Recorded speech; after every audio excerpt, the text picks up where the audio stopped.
Niteka n'umunezero ntangere vyo gusubira kubana namwe banywanyi bacu mubana natwe mu makuru n'ibiganiro vya misi yose tubandanya gushikiriza kuri nombonesha kure yacu kandi yanyu Muhuza TV. Uyu numwanya tugiye kubageza ko amakuru biriko biravugwa bigezwe ko muri kano kanya ngaha mu gihugu c'u Burundi, akaba ari amakuru tuza kugaruka cyane kwa biriko biravugwa mu bisata bitandukanye harimwo igisata ca politike, agateka kazi na muntu, umutekano n'ibindi vyinshi bitandukanye biriko biravugwa ijya nino ngaha mu gihugu c'u Burundi. Na makuru tuza kugaruka cyane kuri babashikiranganje n'ubundi bariko baraheza ikiringo cabo kuri ubu, aho mu minsi za President Ndayishimiye azogena abandi bashikiranganje basha mu mabanga aba bari bajejwe. Reka kandi imbere yuko tubageza ko iyi nkuru hari uwafashe abantu batanu giturumbuka arabaha ifoto y'uyu mukenyezi abazuwariwe, babiri bavuze ko atawe bazi, babiri bandi bamubwiye ko bahora bamubona kuri televiziyo, umwe gusa niwe yamenye ko ari umushikiranganje naho nawe atarazi ico ajejwe. Uyu ni Leokadi Ndacayisaba, uyu akaba amaze imyaka 3 n'igice ari umushikiranganje wo kumenyesha makuru, ubuhinga ngurukana bumenyi n'ibimenyesha makuru. Uyu ari mu bashikiranganje bitwa ko baramvye, ariko abamuzi ni bake cyane. Inyuma y'ivyaranze abashikiranganje nka Martin Teretse w'intwaro hagati mu gihugu iterambere rusangi n'umutekano, Ibrahim Wizeye w'amasoko nanga nguvu ndetse na Imeride Sabushimike ndetse na Domine Banyankimbona ajejwe ivy'ubutungane, reka turabire hamwe ivy'uyu umushikiranganje nawe. Muti rero nibiki vyaranze Leokadi Ndacayisaba muri leta irongowe n'umushikiranganje wa mbere ariwe Gervasi Ndirakobuca. Harabayeho imyidogo myinshi cyane mu gisata c'ubuhinga ngurukana bumenyi. Umuhora ukoreshwa cyane muri kino gihe ni Lumiteri, ariko imyidogo abarundi bafise kuri uyu murongo ni myinshi cyane. Abantu baridogira ibiciro biguma biduga mu gihe umuvuduko wa internet uguma ari muto cyane. Abantu baba bariko baravugana kuri WhatsApp bikaguma bicikagurika, benshi bakavuga ko bitoroshe kugurura video mu Burundi. Ibi kandi biramaze igihe kinini vyidogwa ariko nta nyishu iboneka yatanzwe. Ikindi gisata gikoreshwa cyane ca Lumiteri ni Lumikashi, irakoreshwa mu guhanahana amafaranga, ariko inyifato yayo irateye isoni gose. Umuntu ntarekuriwe kuronka abantu barenga 3 bamurungikira amafaranga ku munsi. Ivyo bintu vyafashwe nk'akamaramaza mu gihe handi henshi kwisi hariko hahimirizwa kugabanya gukoresha amanoti maze abantu bakariha ivyo baguze canke bagahanahana amahera biciye ku buhinga ngurukana bumenyi. Iyi nyifato ya Lumikashi iratuma kandi bigorana cyane ingene abantu bahana intererano mu manza, ingene abafasha uwagize ivyago n'ibindi. Abantu bategerezwa kurondera umuaje wa Lumiteri aba code anja kugira baronke uko bafashanya mu manza no mu bihe bitoroshe. Iyo amafaranga aciye kuri code aja ntawe umenya muranungi, yaciye kuri code aja ntawe umenya ayashikiranye neyo n'ayadashika. Ngo harakenewe ko leta ihagararira abakoresha imihora maze igategeka bene ayo masosiyete ivyo bategerezwa gukorera umukiriya wabo, ivyo bategerezwa gukorera umunyagihugu. Aho kuvugira abanyagihugu rero uyu Leokadi Ndacayisaba vyari bimeze nk'abo yasubiriye, aboneka nyabona ari umugenzi wa Lumiteri, aboneka ko ajejwe gukingira inyungu za Lumiteri kurusha iz'abarundi bose muri rusangi. Ngo ni nayo mpamvu umunyagihugu n'umukozi atajambo rinini agira muri Lumiteri, kuko umukuru wa Lumiteri afise inguvu nyinshi cyane mu butegetsi bw'u Burundi. Kubera iki kandi Onatel idahabwa ikibanza ca mbere ngaha mu gihugu c'u Burundi? Ico naco ni ikindi kibazo cibazwa. Hari benshi batangara ingene igihugu cahisemwo kubitsa amabanga yacu yose igisirikare ca Vietnam. Nishira hamwe Lumiteri ari ryo Vieteri ryagukira igisirikare ca Vietnam. Ngo ni nayo mpamvu rero ugiye muri Lumiteri usangayo ibendera ry'u Burundi n'irya Vietnam. Uba usa n'uwinjiye mu kigo c'igisirikare ca Vietnam. Umushikiranganje Leokadi Ndacayisaba ariko aravyagana nirishira hamwe ingene ryofata ikibanza kinini mu bijanye namwe mu bikorwa leta y'u Burundi korera abanyagihugu, gutyo abanyagihugu bazohore baca ku mihora ya Lumiteri mu gusaba ibikorwa bimwe bimwe. President Ndayishimiye nawe nyene avuga ko ahari hose abari kuri telefone kandi ko akoresha router ya Lumiteri, no kuvuga kagakoresho gakurura internet. Ngo naho uziko yoba ntawe uzi ko yoba azi ko amabanga yiwe yose n'amabanga y'igihugu aba yabikije igisirikare ca Vietnam. Hano rero umuntu asigara yibaza impamvu ivyo bintu bidakorerwa muri societe y'igihugu ariyo Onatel. Ico ni ikibazo gihambaye. Bamwe rero bagaca bibaza bati ubwo umushikiranganje Leokadi Ndacayisaba aratahura ko kino ari ikibazo c'ubwigenge bw'u Burundi. Ubwo ari impanuro n'ivyumviro bikwiye leta arimo ku kibazo c'ubwigenge bw'u Burundi mu gukoresha imihoro ngurukana bumenyi. Bamwe bati umwansi w'ubwigenge bw'abamenyesha makuru.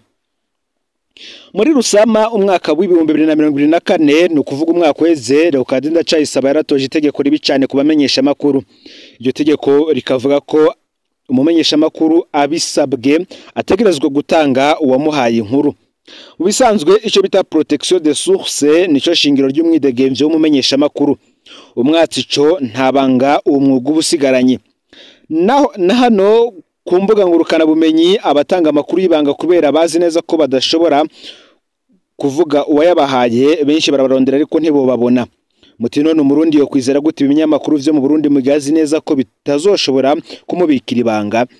Leokadi Ndacayisaba ngashobora kwibaza ko yafashije leta rimwe mu gutoza iryo tegeko ariko yongereje kwicafuza yongera kandi agabanya icizera abarundi bafitiye ibinyamakuru mu Burundi mu gihe muri ico gihe baca bitura ibinyamakuru biri hanze y'u Burundi kugira ngo abari vyo bibashikanira inkuru zabo kure.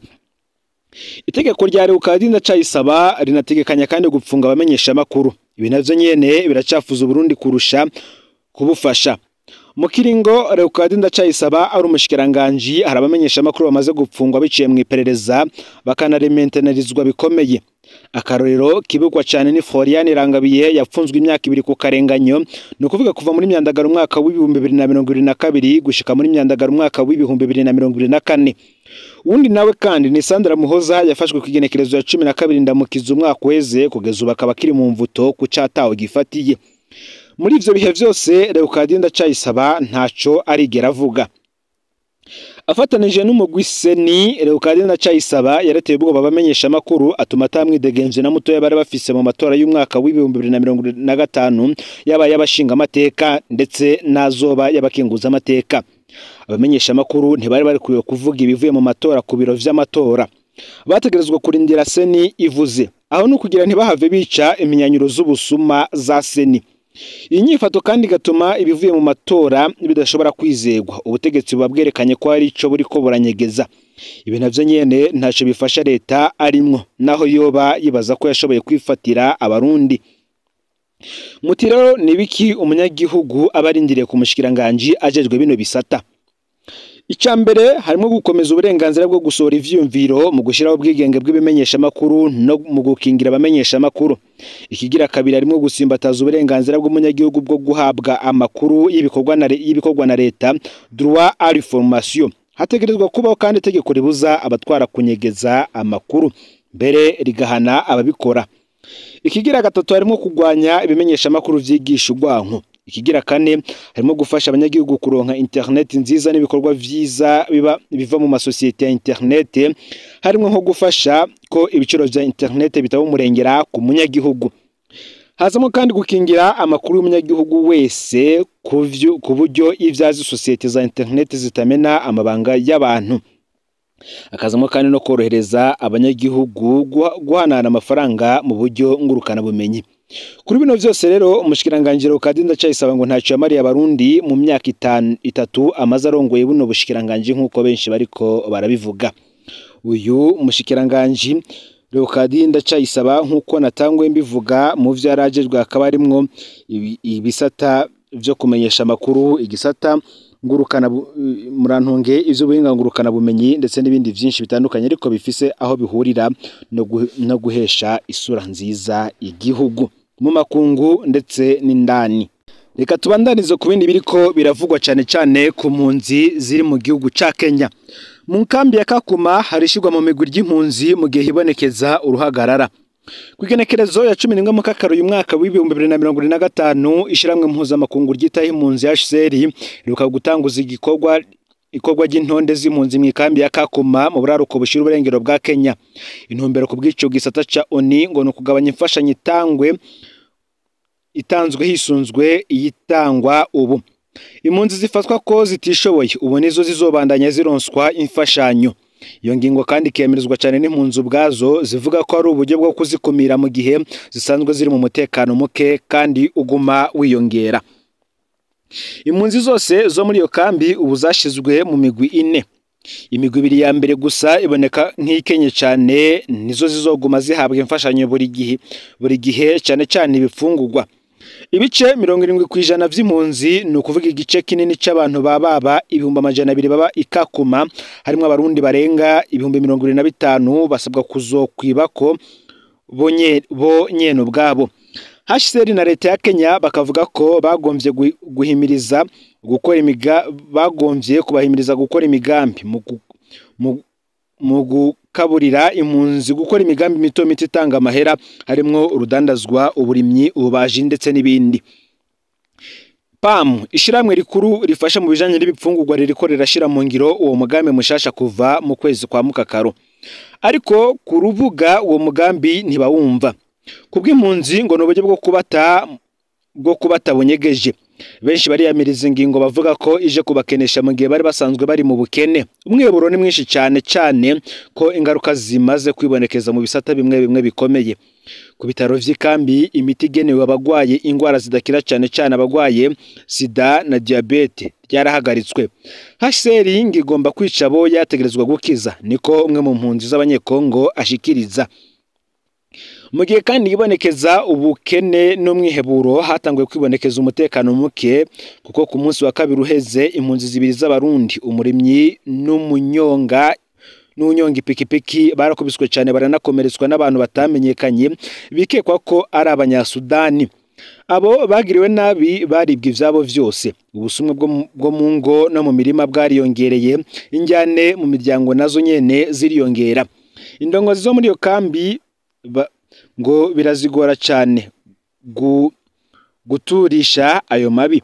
Kuri ayo mabi kandi yongera, zimwe mu mpunzi cyane abarundi n'abanyekongo bariko bariyandikisha mu mugambi wo gutahuka ku bushake, ariko kubw'indongozi nyinshi ngo uko gutahuka ni kuva kuguhitamwo neza, uti suguhunguka ku bushake no guhunga. Bariko batahuka kugira ngo kuko batagira yandi mahitamwo, niko bivugwa n'umwe mu baserukira abarundi muri iyo kambi ya Kakuma. Ngo kandi amakuru abandanya bivuga ku rundi ruhande, abajejwe umutekano b'abasivile bafashe igipolisi mu gukora ibikorwa vyo gukizura mu ijoro barahagaritse ibikorwa. Bamaze amezi arenga 6 badahembwa. Kuba rero batagikora bituma umutekano urushiriza guhungabana, impunzi zikarushiriza kwiyumva ko zahebwe. Abaserukira abandi bagasaba HCR kwisubira ko ku ngingo yayo yo gushira mu migwi impunzi babona ko ari y'umukazo. Basaba kandi leta ya Kenya gutsimbataza umutekano mu ikambi no gushitsa ivyo yemeye, ikavyemerera abajejwe umutekano. Ikakuma ubuzima ubu ni intambara buri munsi, kazoza k'impunzi ubu ntikazwi, cyane ko imfashanyo igabanuka, amabaki yongera, icizere naco kikagabanuka. Nkuko kandi bivugwa kuri iyi nkuru, haravugwa yuko hari impunzi z'abarundi zoba zaremeye kwemera gutahukanwa. Gusa kandi bakavuga yuko abo batavyemeye kubera ubushake bwabo, ahubwo bavyemeye kubera ko babona ubuzima muri ico gihugu bugoye cyane. Ibi bikaba bibaye kandi mu gihe twabagajeje ko inkuru ivuga ko no mu ikambi Nyarugusu mu gihugu ca Tanzania abakristo gatolika bariko biyamiriza padiri mukuru wabo kubera yabamagariye ku bushake. Ivyo byo bikaba byarabaye ku igenekerezo ya 10 Mukakaro uyu mwaka mu ikambi y'impunzi ya Nyarugusu mu karere ka Kigoma mu burengero bwa Tanzania hafi y'urubibe no Burundi, aho hariko haribonekeza gashavu mu mpunzi zo mu idini rya Katolika bivuye ku majambo yavuzwe na padiri mukuru w'iyo paruwasi yaho. Mu nyigisho z'iwico gihe yahamagariye impunzi z'abarundi kwiyandikisha kugira ngo zitahuke ku bushake bwazo, bituma abayoboke b'iryo dini bagira gashavu bakagiriza umupatiri kuba atazi ukuri ku ngorane z'impunzi, kandi ngo akaba yaranabikoranye n'imvugo y'agasuzuguro. Izo bikaba byarabaye ku w'Imana wa nyuma w'ukwezi kwa Ruheshi mwaka w'umukuru wa paruwasi ya Nyarugusu yavuze amajambo ngatajanye, aho yaneguye impunzi zanka kwiyandikisha ngo zitahi wabo, akazagiriza kunezererwa mu buzima bwazo bubi mu ikambi. Kubw'impunzi rero izo zabaye biboneka nk'umugambi ngo wa Tanzania mu gushira igikenya ku mpunzi ngo zitahe na mbere bakoresheje amadini. Uti Tanzania iriko ikoresha inzira zose kugira ngo itwereke ko itadukeneye, akaba ariko bamwe mu mpunzi bavuga. Bakaba nabo barasavye ishiramwe mpuzamakungu gitaho impunzi HCR hamwe n'amakungu yose ngo babone ivyo bavuga ko ari ugwonyanga uburenganzira bwabo. Tanzania rero ikaba nayihaye impunzi zirenga 110 uburaro. Harimwo abarenga 50 baba mu ikambi ya Nyarugusu iri mu buraruko bushira uburengero bw'ico gihugu hafi y'umupaka w'u Burundi. Nyarugusu ikaba rimwe mu makambi manini y'impunzi muri Afrika, irimwo abakongomani bahunze intambara yo mu buseruko bwa Kongo.